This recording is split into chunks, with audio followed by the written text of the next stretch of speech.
안녕하세요. 주식 랩소디. 오늘도 여러분들과 함께 합니다. 또 시장의 다양한 소식들, 또 암호화폐 소식까지도 함께 전해드릴게요. 오늘도 본부장님과 함께 네. 이야기 나눠보겠습니다. 본부장 네, 안녕하세요. 안녕하십니까. 반갑습니다. 네. 네.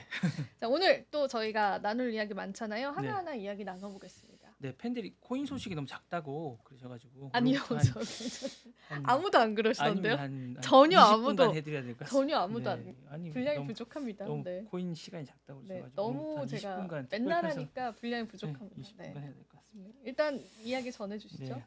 일단 제가 좀 줄여야 될 것 같습니다. 아닙니다. 네. 일단 그 라스베이거스 테슬라 사이버 트럭 그 사망 사건의 그 운전자가 밝혀졌습니다. 일단 사진을 먼저 좀 야, 보시죠. 저거 사진 대박인데요?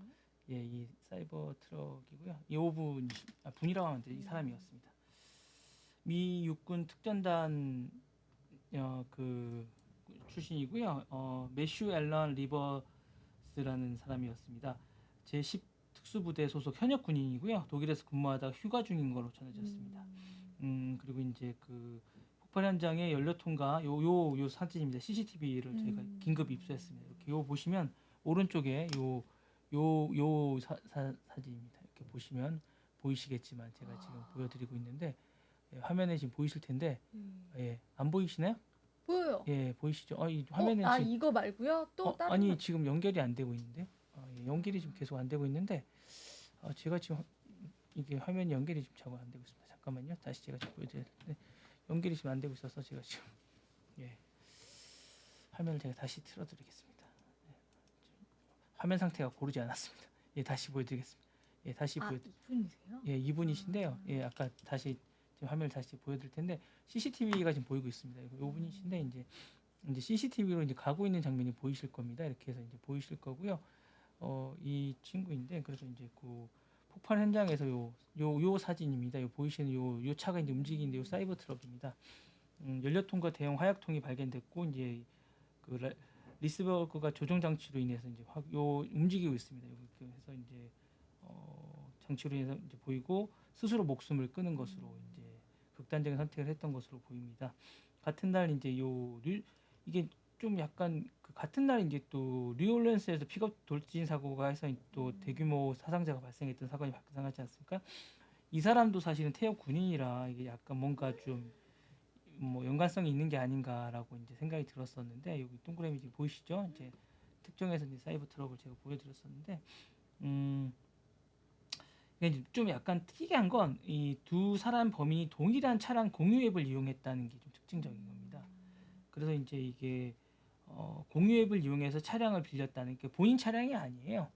그 공유 앱을 이용해서 이제 차량을 빌렸다고 생각을 해서 이게 연쇄 테러가 아닌가라고 이제 추측을 하고 있습니다.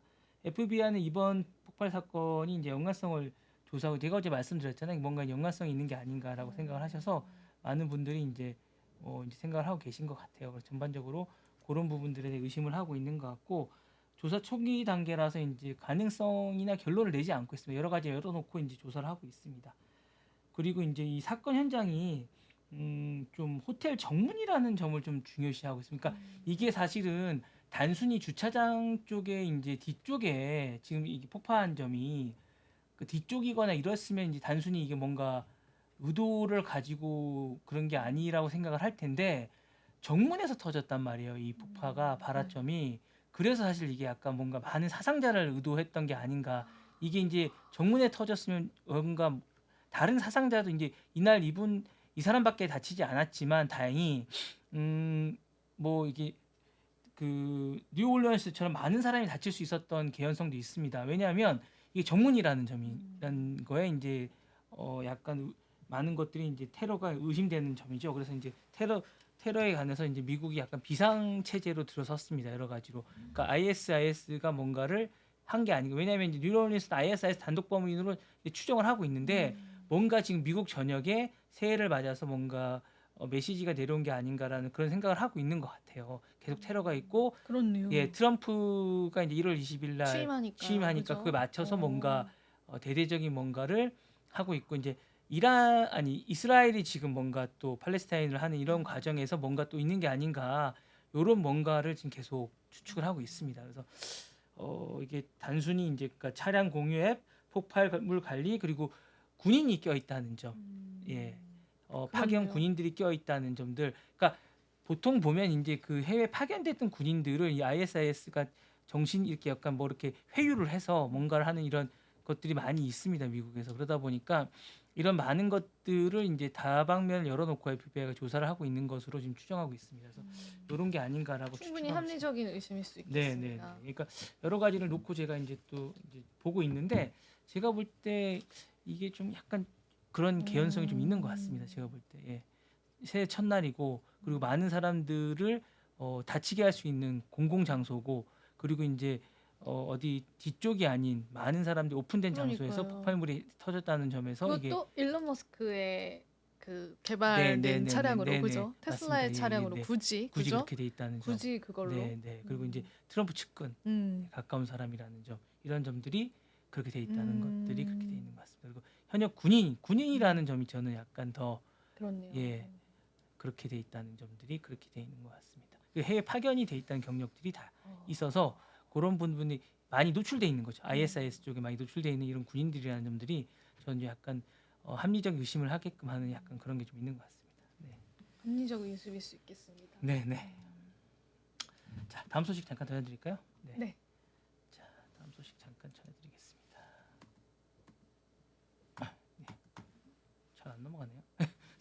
자, 새해 첫 뉴욕 증시가 이제 열렸는데 어제 하락세로 접어들었습니다.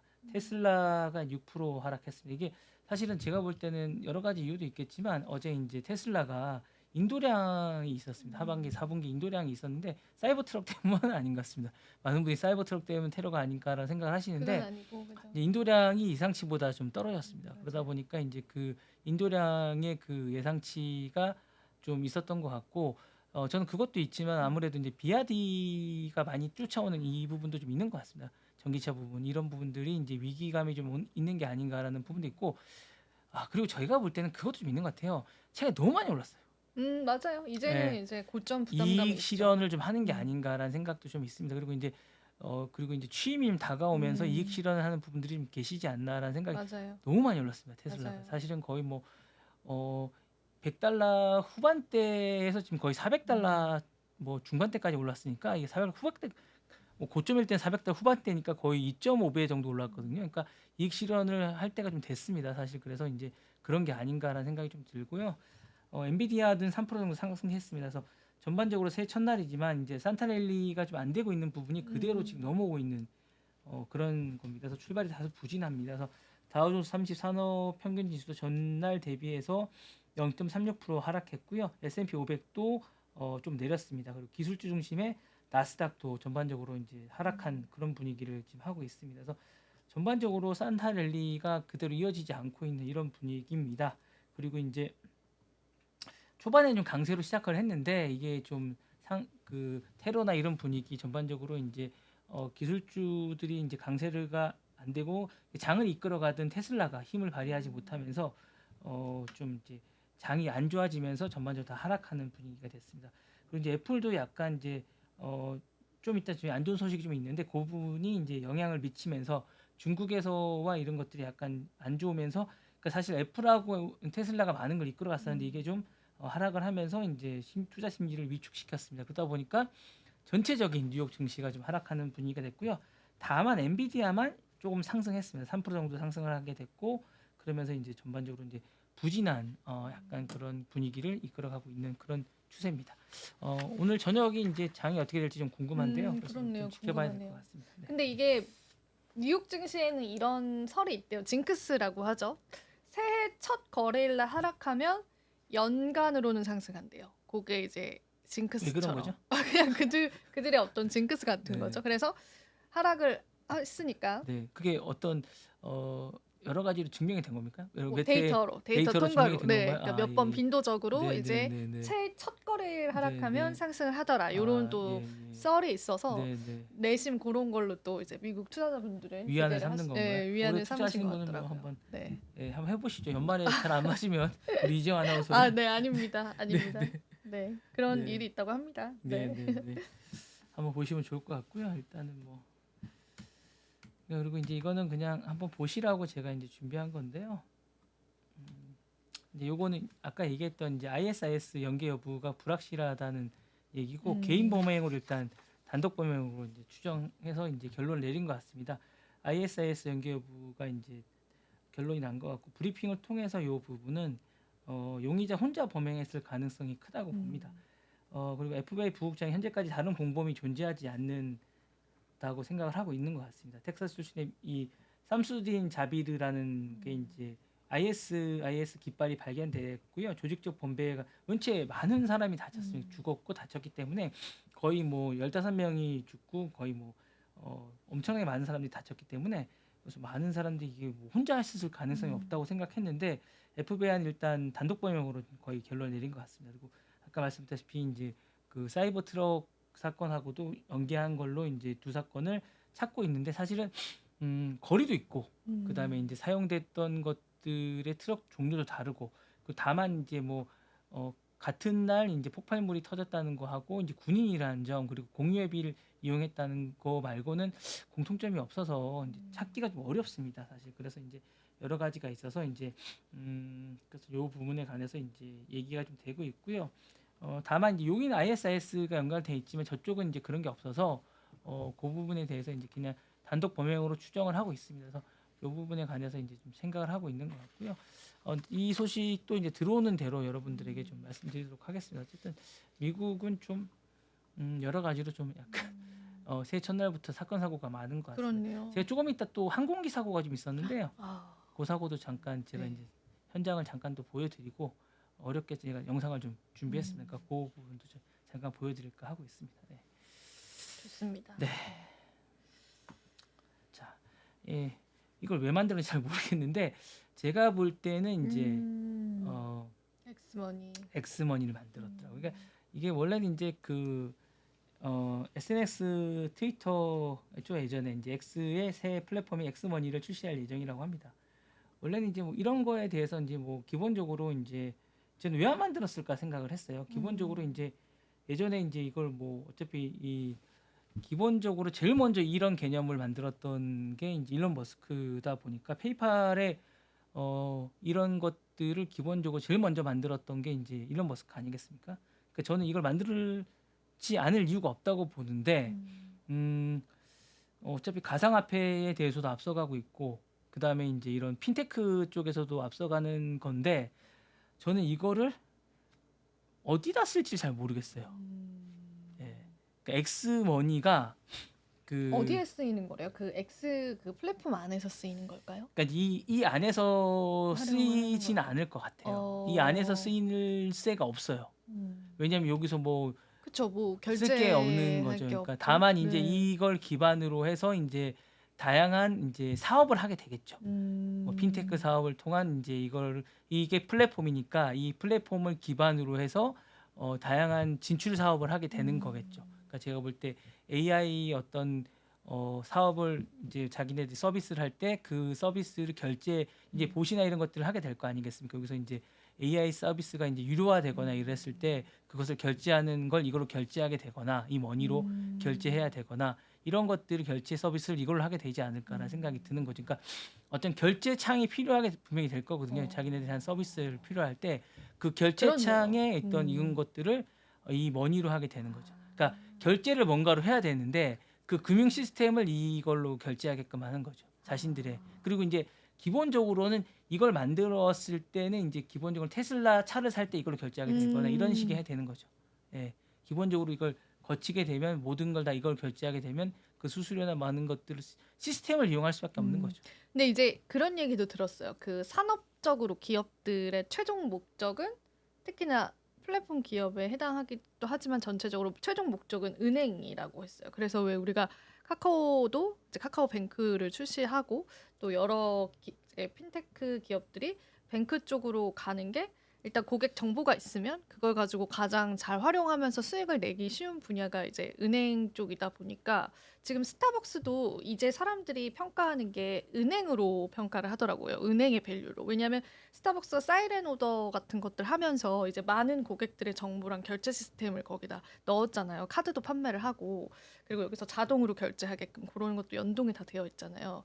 모바일로도 사게끔 하고 그래서 이제 스타벅스 은행이라고 불리는 그런 시선도 있더라고요. 그래서 뭔가 이제 일론도 큰 그림이 또 있을 수 있지 않을까 싶어요. 근데 이제 제가 약간 다르게 보는 건 음, 뭐냐면 이제 그 신세계가 이제 그거 국내권에 인수를 완전히 음, 했잖아요. 네네네. 스타벅스 신세계. 아, 그래서 또 다른, 예, 좀 다른 개념 같기는 해요. 그러니까 이제 음, 국내 신세계 스타벅스는 국내계 신세계 100%다 인수를 했잖아요. 그건 몰랐어요. 그러면 이제 신세계가 그 정보들을 다 가지고 네, 네, 관리를 네, 하는 네, 네. 거네요. 그렇게 될 것 같은 생각이. 본사에도 공유를 하지 않을까요? 그런 전 어, 세계 사람들의 계좌 그게 잘 정보와, 모르겠어요. 그러니까 그거는 이제 그게 이제 음, 제가 알기로는 지분을 신세계가 거의 100% 100%? 가져간 걸로 알고 있어서 그래서 지금 우리나라만 유일하게 그 7,900원인가 그걸 내면 그게 전 세계에 없는 제도거든요. 아, 그 제도가 다른 음, 나라에는 없는 제도예요. 음, 그러니까 7,900원 좀 할인해 주는 제도 있지 않습니까? 그 제도가 다른 나라에는 없어요. 그 사이렌 오더도 원래 한국에서만 개발했었고 한국에서만 그게 이제 사용했었대요. 신세계가 이제 하면서 신세계가 아니라 이제 SSG가 다른 음, 기업이니까 SSG가 하면서 그렇게 된 그만 거예요. 할 수 있는 제도니까 음, 왜냐면 그거를 온전히 이제 다 그 음, 권한이나 이 라이센스를 한국에서 다 갖고 있기 때문에 가능한. 예, 가능한 제도인 거죠. 그게 이제 가지고 있기 때문에 가능한 음, 제도인 겁니다. 그러니까 할인 제도나 이런 것들이 예, 알겠습니다. 네. 그래서 약간 좀 다르지 않을까라는 생각이 네. 드는 거죠. 네, 한번 또 계속 이야기 네, 들어볼까요? 네, 네, 네. 네. 비트코인이 올해 얼마까지 갈 거라고 보십니까? 비트코인이요? 네, 올해요? 글쎄요. 전망치를. 저는 이제 전체 전망치는 20만 정도 보긴 하던데 이제 네, 네. 리서치들마다 가격은 조금 다르긴 미친 거 하지만 아닌지 모르겠어요. 제가 1억 달러까지 예상하는 아 그거는 네. 좀 7만 5천 달러에서 음, 25만 달러, 일부는 1억 달러까지 예상을 하시더라고요. 예, 그래서 이제 경제 포브스가 기간에 따라 이제 이유로 천차만별이라고 보도를 해서 제가 이제 기사를 좀 가져왔는데요. 음, 7만 5천 달러부터 25만 달러, 일부는 1억 달러까지 폭넓게 스펙트럼을 보여준다고 얘기를 하고요. 그래서 이제 가져와봤습니다. 그래서 이렇게까지 이제 보고 이제 여러 가지로 이제 본다고 해서 제가 이제 좀 가져왔습니다. 신중하게 보시는 보수적으로 보시는 분들은 이제 7만 5천까지 음, 보시고요. 그리고 이제 좀 보통 최저를 한 8만까지 더 이상 내려가지 음, 않는다고 보시는 분이 많고 좀 높게 아주 많이 보시는 분들은 이제 많이 뛸 거라고 이제 친암호화폐 정부니까 25만 달러까지 보시는 분들도 계시더라고요. 근데 음. 이제 막 지르신 아드님 같은 분은 희망사항이신 것 같아요. 1억 달러 이렇게 보시는 분 제가 볼 때. 맞아요. 네, 그렇게 보시는 분도 계시는 것 같습니다. 그러니까 뭐 아드님은 그때 100만 달러라고 얘기하시고 뭐 이러니까 뭐 그러시는 분도 계시는데 이건 뭐 그러신 것 같고요. 제가 보기에는 그냥 그 한 8만 5천 달러부터 음, 25만 달러까지 이렇게 스펙트럼을 보시는 것 같아요. 그래서 그 안에서 그렇게 보지 않을까 이렇게 폭넓게 보는 것 같습니다. 재미로 이렇게 제가 한번 전망치를 이제 재밌네요. 보시는 네. 걸 가지고 와서 이렇게 한번 제가 올해 이제 뭐 이렇게 운세 보듯이 제가 이렇게 그냥 올해 네, 비트코인 네, 운세는 네, 막 이렇게 해서 이런 한번 식으로. 네. 가지고 와봤습니다. 예, 그래서 한번 보시라고 음. 잠깐 좀 이따 좀 더 해주시면 좋을 것 같아서 그냥 네, 가져와봤습니다. 알겠습니다. 네. 음, 그리고 이제 요거는 뭐 좀 이따 설명을 좀 해주시면 좋을 것 같은데 시리 도청 의혹이 있어서 이게 이제 기사가 나와서 좀 제가 잠깐 좀 설명을 해드릴까 합니다. 어, 이게 개인정보 보호를 위해서 강조한 애플이 최근에 가상 시리를 통해서 이제 은밀히 녹음했다는 의혹이 있어서 9만 5천 달러를 지불하기로 합의를 했다고 합니다. 캘리포니아 오클랜드 연방법원 현지 시간 2일 애플이 이제 10년 동안 시리에 탑재된 아이폰 및 기타 기기를 통해서 사용자 녹음을 5년간 음, 무단 녹음을 했다고 해서 이제 5년간 소송을 해결했다고 이제 밝혔는데요. 이 소송에 따르면 시리는 사용자가 시리야 하고 이제 트리거 단어를 사용하지 않아도 대화를 녹음했고 일부 그 녹음된 이 내용이 광고주하고 공유된 것으로 드러났다고 합니다. 어머, 광, 너무 무서운데요? 광고주는 이를 이용해서 소비자에게 적합한 상품과 서비스를 판매하려고 했다는 주장이 제기됐습니다. 근데 이제 애플은 이 사실을 부인하고, 인정하지 않았다고 합니다. 그래서 음, 이번 합의는 미 연방 판사 제프리 화이트의 승인을 받아야 최종 확정돼 아직 확정은 된 건 아닙니다. 변호사들은 오는 2월 14일 법원 심리를 제한한 상태고요. 뭐 이런 상태라고 합니다. 이게 이제 다투고 있는 상태라고 합니다. 예. 사실 뭐 애플은 그동안 개인정보 보호를 핵심 가치로 내세웠고 특히 이제 팀 쿡은 기본적인 인권을 강조했기 때문에 이 사건은 사실은 이제 애플에게 이제 결정이 나면 치명적인 큰 타격을 입을 가능성이 있고요. 만약 합의안이 승인이 되면 아직 승인은 된 건 아닙니다. 2월 14일, 9월 17일부터 2월 23일 말까지 애플 기기를 사용하는 사용자들은 손해배상을 청구할 수 있다고 합니다. 네, 한 기기당 최대 $20를 지급할 예정이라고 하네요. 얼마 안 주네요. 청구자에 따라서 음. 이제 금액이 변동되고요. 보상 금액은 최대 5기기로 제한된다고 합니다. 그래서 이 소식이 전해져서 그런지 애플 소식 주가가 2.62달러 하락했다고 아까 뭐 좀 떨어져서 요것 때문에 떨어진 게 아닌가라고 이제 얘기를 하는데 어쨌든 요런 이야기가 지금 오클랜드 법원에서 왔다 갔다 하고 있다고 하는데 이게 어떻게 결론이 날지는 잘 모르겠습니다. 요런 이제 소송이 있어서 이제 요 소식을 여러분들에게 좀 전해드렸습니다. 네, 그래서 한번 저희 보시라고 제가 잠깐 이런 소송이 있었다라고 이제 잠깐 말씀드렸습니다. 그러니까 참 제가 볼 때 이런 것들이 인공지능 이런 걸 만들고 이런 것들을 이용하는 이런 부분들을 어떻게 해결해야 될지가 참 어려운 것 같습니다. 제가 의도치 않게 이렇게 막 애플이 이걸 의도한 건 아닐 텐데 예, 이렇게 또 뭐 공유되고 이러다 보니까 근데 이거는 너무 섬뜩한 것 같아요.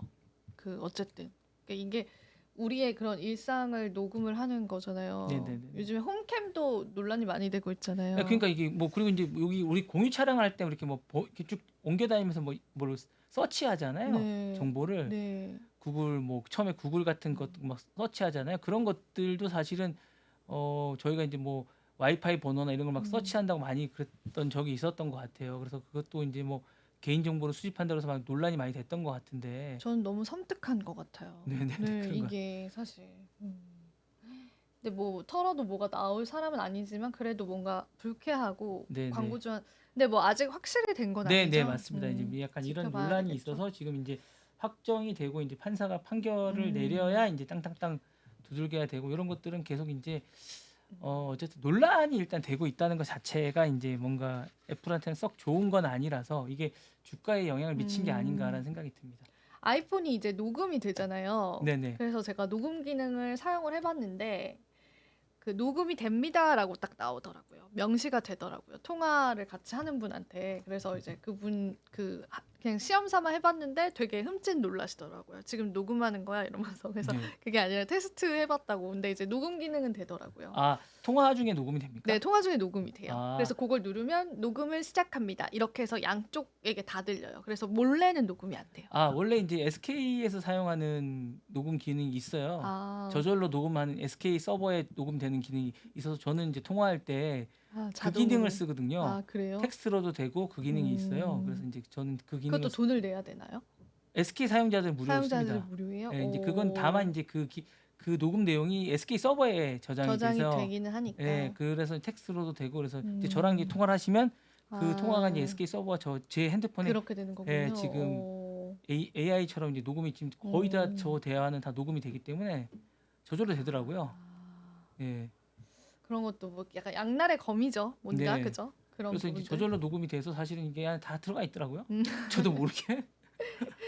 뭐 우리가 좀 큰 사건에 휘말리면 그게 도움이 될 네, 때도 네, 있기는 네. 한데 뭐 아무튼 그렇다고 합니다. 다음 소식 그럼 들어볼까요?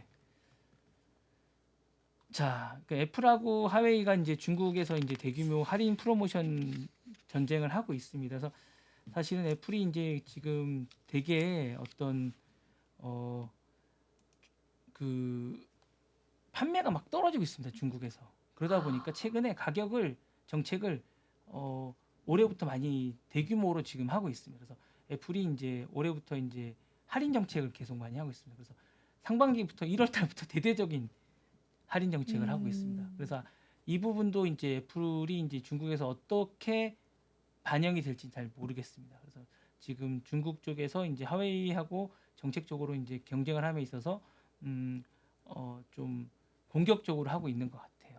상반기. 그래서 이 부분도 제가 잠깐 좀 알려드리려고 잠깐 애플 소식이 상반기에 되게 많더라고요. 제가 오늘 뒤져봤더니. 안 좋은 것들도 좀 상당히 많네요. 네, 그래서 이제 상반기 좀 떨어지는 것 같아서 공격적으로 지금 애플이 찾아보니까 애플 소식이 너무 많고, 그러니까 주목받는 기업들 소식이 상반기에 너무 많고 보니까 애플하고 테슬라가 전반적으로 제가 보기에는 미국 주식장을 이끌어가니까 애플이 4조 달러를 달성하려고 하니까 이런 소식을 많은 기자들이 취재하는 것 같습니다. 그러다 보니까 애플 관련된 소식들이 너무 많은 것 같아요. 그리고 이제 테슬라가 너무 급등하니까 테슬라 관련된 것도 관심이 너무 많은 거예요. 두 기업이 사실은 지금 제가 볼 때 빅테크 쪽에서는 진짜 관심 있는 기업 같습니다. 그래서 그런 부분이 좀 많은 것 같아서 그리고 하웨이가 엄청나게 많이 지금 따라온 것 같습니다. 중국에서는 그래요. 전반적인 시장 쪽 그래서 중국 애플하고 하웨이가 스마트폰 시장에서 엄청나게 많이 하는 것 같고 AI 시장에서도 지금 엄청나게 중국에서는 많이 경쟁을 하고 있는 것 같습니다. 자, 다음 소식 잠깐 전해드릴게요. 이제 이 소식 잠깐 이제 마지막으로 좀 전해드릴게요. 이게 이제 중국에서 이제 그 캘리포니아 소형 비행기 추락 사고인데요. 이거 보시면 조종사가 사망했고 최소 9명, 10명 이상이 지금 부상을 당했다고 합니다. 이게 이제 지금 사고 현장인데요. 2일 날 오후 캘리포니아 플리턴 소형 비행기가 한 창고입니다. 창고에 이제 추락하는 이제 사고 현장을 누가 또 찍으셨더라고요. 조금 이따 제가 잠깐 보여드릴 텐데, 여기 현장에 소방관들이 이렇게 하고 있습니다. 현지 시간 이제 오후에 이제 발생했는데 추락 비행기가 이제 벤 RV-10이라는 하여튼 그 비행기인데 이게 이제 성인 4명까지 탑승. 여기 보시면 왼쪽에 오른쪽에 여기 잠깐 보시면 요 부분에 제가 요 터진 요 장면이거든요. 예, 여기 이제 여기 이제 요 부분인데 여기 폭파해서 누가 찍으셨더라고요. 이렇게 해서 그 블랙박스 같은데요. 예, 누가 촬영을 하셨던 겁니다. 그래서 그렇게 이제 찍으셔가지고 이제 해가지고 요 밑에 부분 이제 사상자가 나서 이렇게 좀 하고 있는 장면인데 이렇게 해서 이제 요 창고에 떨어지셔서 그 창고 밑으로 이제 떨어져가지고 사망자를 이렇게 이제 소방대원들이 구조하고 계시는 이런 장면입니다. 이렇게 해서 이제 지금 사상자들을 데리고 나오시는 장면이고요. 부상자와 병원에 이송되고 있고 그러니까 이제 사고 비행기 요 창고를 뚫고 들어갔습니다. 그래서 이제 구멍을 남기고 그래서 지금 한 겁니다. 그래서 원인에 대해서는 지금 조사하고 있는데 이게 사실은 4명밖에 안 타는 건데 사상자가 지금 10명 넘게 탔어요. 이 비행기예요. 이게 지금 저 약간 의문입니다. 지금 보시면 조종사와 최소 9명이 10명이 넘게 탄 거예요. 그게 이제 어떤 비행기였대요? 뭐 그러니까 우리가 경비행기 그런 거죠. 그런 경비행기 거예요? 같은 막 거죠. 예, 관광용으로 그냥 예, 타는 예, 거예요? 그런 많이 태웠나 보네요. 예, 많이 태운 것 같아요. 소형 비행기인데 아, 어디 가는 비행기인데 이제 한 4명 정도가 적당하다고 얘기를 하는데 이게 약간 이렇게 여러 명을 이제 태운 것 같습니다. 그러니까 예, 우리가 왜 그 화물 태우듯이 약간 그런 비행기 같은 거. 몰디브 같은 거 섬 그치. 들어갈 때 네, 그런 네, 네, 네. 비행기 소형 타는데 네, 그런 게 몰디브나 뭐 피지나 이런 데 들어갈 때 타는 그런 어. 비행기인데 물론 그런 게 이제 4명 넉넉하게 타고 뭐 짐 싣고 이런 음. 비행기인데 뭐 사람들 한 10명 정도 탄 것 같습니다. 그러니까 사망자는 지금 1명 나온 거예요? 조종사? 확인된 건 최소 이제 어머. 조종사가 그러니까 조종사가 그냥 이렇게 앞에 계시니까 바로 이렇게 이제 음. 즉사하신 것 같고요. 이제 나머지 근데 진짜 살아남으셨어도 엄청 크게 다치셨을 것 같은데요. 지금 딱 네네네. 추락하는 거 네, 보니까. 네, 그렇게 해서 이제 뭐 괜찮으셨으면 그렇게, 좋겠습니다. 일단 그렇게 된 것 같습니다. 일단 한 10명 이상이 탑승하셨던 것 같습니다. 그래서 고좋게 사망하셨던 사고가 발생하셨던 것 같습니다. 네. 네, 제가 준비한 소식은 여기까지고 오늘 이제 좀 암호화폐 소식을 좀 많이 전해드리려고 해서 제가 아닙니다. 네. 좀 많이 들어야 될 것 같습니다. 네. 네, 오늘도 한번 그럼 천천히 이야기 좀 나눠보도록 할게요. 일단은 가격 시세부터 저희 한번 체크를 해보도록 하고요. 리플이 굉장히 이제 또 올라주면서 시가총액 3위가 됐고 이제 테더 쪽에 조금 이슈가 있었거든요. 이따가 전달을 해드릴 거긴 한데 테더를 이렇게 보시면은 테더 코인이 조금 1달러를 이제 하회하는 그런 모습들이 최근에 조금 보여졌는데 요거 관련해서 그 거래소마다 다르긴 한데 테더가 사실 1달러가 유지가 돼야 되는데 1달러 유지가 안 됐던 이유가 있어서 그건 이따가 좀 브리핑을 도와드리도록 하고요. 현재 비트코인은 96,000달러로 많은 회복세를 다시 보여주고 있습니다.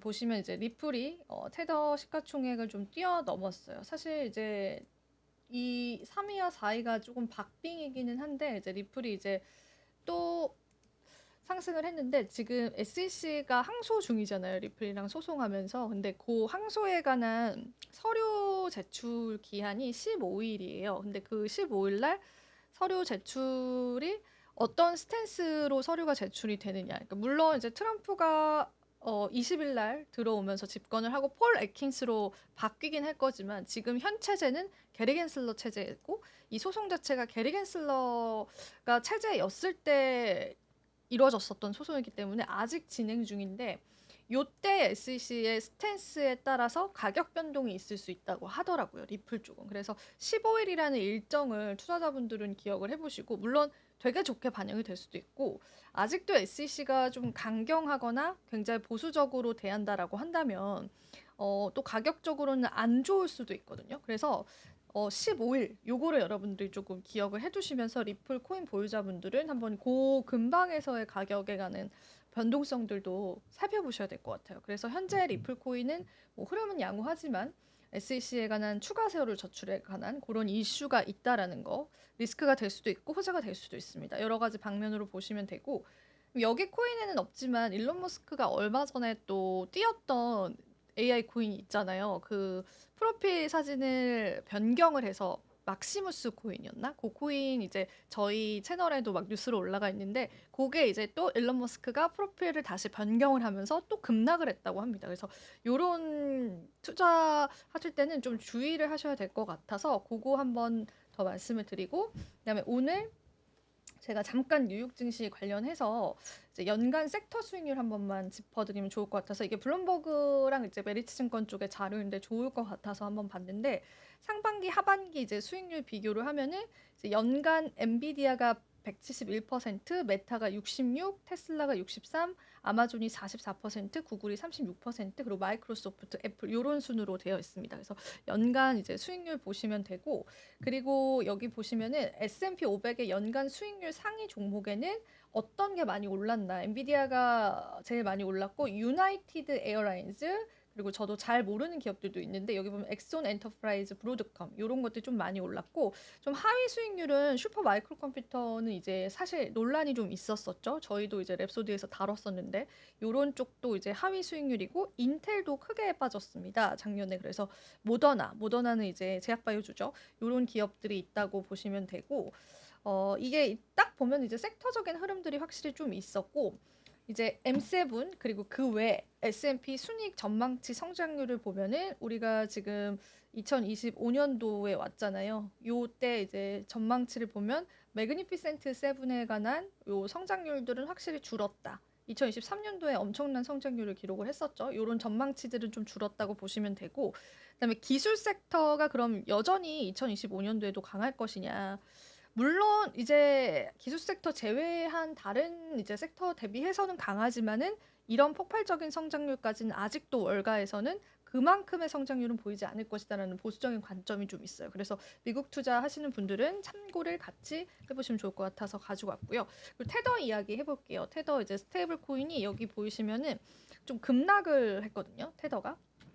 근데 요 이유들이 좀 있었어서 같이 한번 볼 텐데 테더가 이제 스테이블 코인이 가장 가파른 주간 시가총액 하락을 기록을 했습니다. 사실 제가 아까 리플 코인이랑 같이 보여드렸잖아요. 근데 이제 리플이 너무 많이 올라서 테더를 뛰어넘었다라기보다는 테더 쪽으로의 시가총액이 크게 하락을 했습니다. 그래서 그 부분 때문에 리플이 어느 정도의 이제 시가총액 3위 등극의 수혜를 받았다라고 보시면 되는데 시가총액이 그러면 왜 이렇게 급격하게 떨어졌느냐 그 이유를 볼게요.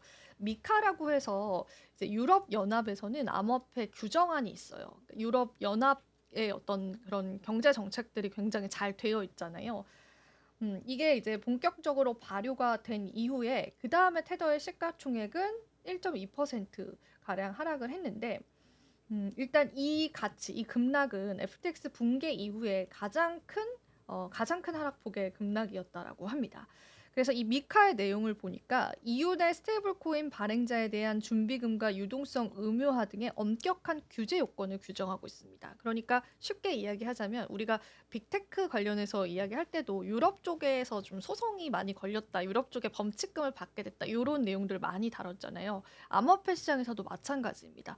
유럽 연합에서 미카라고 하는 암호화폐 관련한 법안을 내세웠는데 그 법안 안에 유럽 내에서 이제 통용하는 스테이블 코인에 관한 엄격한 법안이 있어요. 그래서 이게 실제로 12월 30일 날 발효가 되면서 스테이블 코인, 그러니까 테더와 같은 코인에게 악재로 작용이 된 거예요. 그래서 테더와 같은 대형 스테이블 코인 발행사에게 이런 요구사항, 미카 요구사항을 사실상 충족시키는 게 이제 현실적으로 쉽진 않다고 해요. 그럼 이제 유럽 내에서의 테더의 사용이 안 될 수도 있는 겁니다. 최악의 경우에는. 그렇게 되면 유럽 투자자의 그 파일을 테더는 또 잃게 되는 거니까 이 부분에 관한 시가총액 급락이 있었어요. 그래서 사실 이 새로운 EU법 같은 경우에는 어 굉장히 테더 같은 대형 업체들이 60% 이상 그 준비금을 은행에 보유해야 한다라는 규정이 있어요. 근데 이게 사실 현실적으로는 쉽지는 않거든요.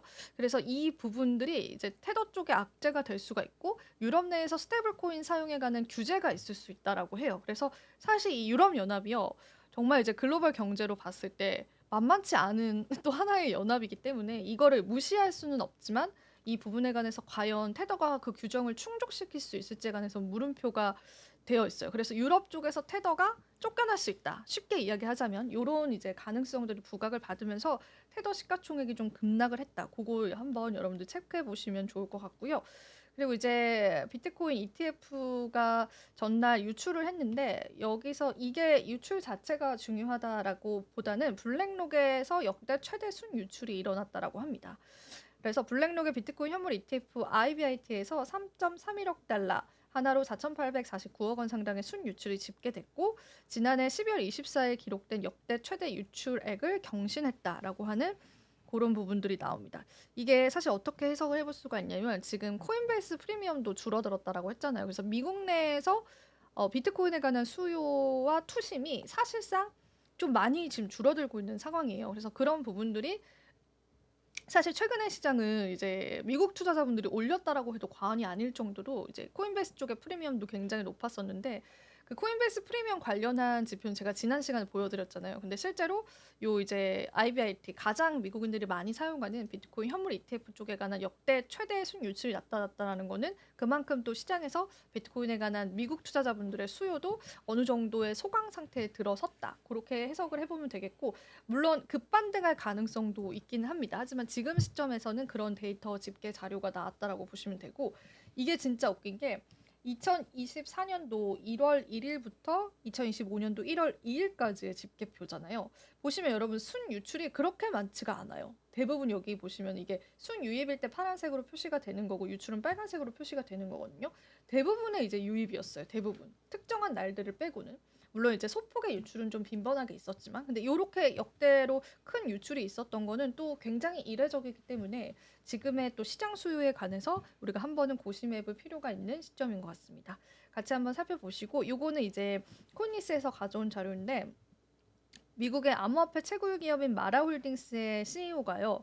폭스 비즈니스와 인터뷰를 하면서 개인 투자자들은 비트코인을 매수한 뒤에 가격 상승을 할 때까지 잊어버리는 게 좋을 것이다. 이렇게 또 투자 조언을 하셨습니다.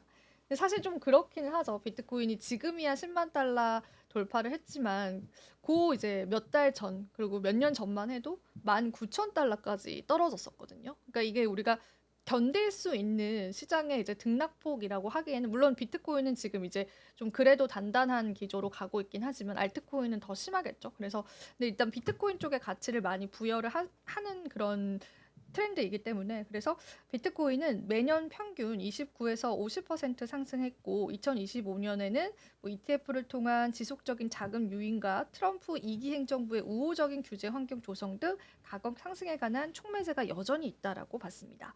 그리고 이 마라홀딩스는 지난해 7월 비트코인을 채굴한 거를 매도하지 않고 비트코인 보유량을 늘리기 위해서 다양한 방법으로 자금을 조달하겠다라고 계획을 밝힌 바가 있습니다. 사실 채굴 업체들은 또 이게 회사가 굴러가려면 채굴한 비트코인을 또 가격이 좋을 때 내다 팔고 그래야 되잖아요. 근데 이제 채굴한 거를 지금 매도 포지션을 가지기보다는 이제 자금을 조달해서 더 채굴을 해서 계속 이제 비축하는 방안으로 가겠다라는 그러한 의견을 내세우기도 했었어요. 그래서 그런 부분들까지 우리가 같이 살펴보면서 이 마라홀딩스 CEO가 개인 투자자들은 비트코인을 사고 잊어버려야 된다라는 발언을 했다는 거 투자 전략으로 같이 가져가 보시면 좋겠습니다. 자, 그리고 어, 또 이게 블록미디어 소식인데요. 비트코인이 이제 ETF 출시 경쟁이 굉장히 치열해지고 있다라고 해요. 월가 내에서입니다. 새로운 ETF를 통해서 투자자들을 유인하려는 움직임이 가속화되고 있고, 그도 그럴 것이 이제 비트코인 ETF가 워낙 흥행성이 좋았잖아요. 그래서 그런 부분들 때문에 계속되는 이제 추가 ETF 출시에 관해서 열을 올리고 있다라고 합니다. 실제로 이제 여러 리서치들을 보면은 다음에 나올 거는 이제 솔라나 쪽 ETF를 많이 예상은 하시긴 하더라고요. 근데 이제 솔라나 같은 경우에는 최근에 반려됐던 부분도 있어서 다양하게 살펴보시면 될 것 같고, ETF 운용 전략도 굉장히 다양하다라고 합니다. 자산운용사 렉스시어스가 신청한 ETF는 자산 대부분을 비트코인 보유 기업에 발행한 전환사채에 투자를 합니다. 요런 이제 투자 상품도 이제 나왔고, 그리고 또 S&P 500의 수익률을 비트코인으로 표시하는 ETF도 이제 출시를 하려고 추진 중이고, 선물 계약을 통해서 밈코인이랑 솔라나를 추적하는 ETF도 지금 나온다고 합니다. 상품이 굉장히 다양해졌어요. 물론 이제 SEC의 승인을 받아야 되지만 정말 다양한 형태로의 ETF 출시를 계속하려고 하는 움직임이 나옵니다. 블룸버그의 인텔리전스 아나타시오소프 같은 경우에는 일단 발행사들이 앞다투어 이 시장에 진입을 하고 있다라고 전하기도 했습니다. 그래서 일단 앞으로 이제 비트코인뿐만 아니라 암호화폐, 알트코인 쪽에 관한 이제 ETF 출시가 좀 다양하게 나올 수 있다라는 거 지난번에도 전해드린 내용이죠. 같이 여러분들이 좀 살펴보시면 좋을 것 같습니다. 자, 그리고 최근에도 이제 저희가 이 랩소디 말고도 저희 서울경제TV에서 코인 프로그램이 하나 있는데, 거기에서 최근에 다뤘던 게 그럼 2025년도에 어떤 코인이 좀 뜰 것이냐, 어떤 트렌드가 자리를 잡을 것이냐, 그런 내용들을 많이 다뤘어요. 그때 이제 출연해주신 패널 분들도 입을 모아서 얘기했던 게 AI 관련 코인이거든요. 근데 실제로 이런 움직임이 지금 벌써부터 나오고 있습니다. AI 코인이다라고 한다면 실제로 AI 프로젝트를 가지고 있는 코인들이 있고요. 그리고 AI 밈 코인이 있어요. 근데 실제로 인공지능과 밈을 결합해서 만든 AI 밈 토큰이 디지털 자산 시장에서 굉장히 부상하고 있다라고 합니다. 이 분석 사이트 코인게코에 따르면 일단 AI 밈 코인의 시장 가치가 100억 달러, 하나로 약 14조 원을 돌파했다고 합니다. 최근 일주일 상승률을 50% 뛰어넘었고 하루의 거래량은 28억 5천만 달러에 달한다라고 합니다. 기존의 AI 에이전트와 밈코인을 능가한 수치다라고 하니까 이제 AI 밈코인 쪽으로의 시장의 수급과 관심도가 현재는 굉장히 쏠리고 있다라고 보시면 될 것 같습니다. 그래서 주요 투자자들이 활발한 매수 활동과 거래량 증가로 가격을 올린 것으로 보이고, 한 투자자는 1,000만 달러를 투자해서 1,300만 개 이상의 토큰을 구매를 했고 약 600만 달러의 이익을 남긴 것으로 확인을 했다라고 합니다. 그래서 단기간에 좀 급등을 했기 때문에 지금 투자하시는 분들은 좀 주의성을 가져가야 될 것 같고요. AI 관련한 이제 밈코인 또 일론 머스크가 최근에 또 약간의 언급을 하면서도 움직임이 있었잖아요. 그래서 그런 부분들도 여러분들이 주의를 하시면 좋을 것 같습니다. 그래서 이제 전반적으로 시장에서는 AI 관련한 코인들이 2025년도 트렌드일 것이다라고 보고 있는데, AI 에이전트 그리고 AI 밈코인 이렇게 두 가지로 좀 나눠서 볼 수가 있는데, 뭐 밈코인 종류를 좋아하시는 분들은 이쪽을 보셔도 좋지만 AI 프로젝트를 하고 있는 그런 기업들을 사실 그레이스케일에서도 굉장히 올해는 유망하게 보더라고요. 그래서 내가 알트코인 투자처를 찾는다라고 한다면 이쪽 섹터 쪽으로 차라리 주목을 해보시는 것도 좀 투자의 전략이 될 것 같아서 같이 그 내용들도 좀 전해드리도록 하겠습니다. 네, 이렇게 해서 오늘 또 랩소디 이야기 나눠봤는데 본부장님 잘 들으셨나요? 네, 재밌었습니다. 뭐 네. 다른 잘 들으셨는지 모르겠지만 저희는 그러면 또 랩소디 오늘은 또 여기서 인사드려 보도록 하겠습니다. 자, 오늘도 시청해주신 여러분 고맙습니다. 감사합니다.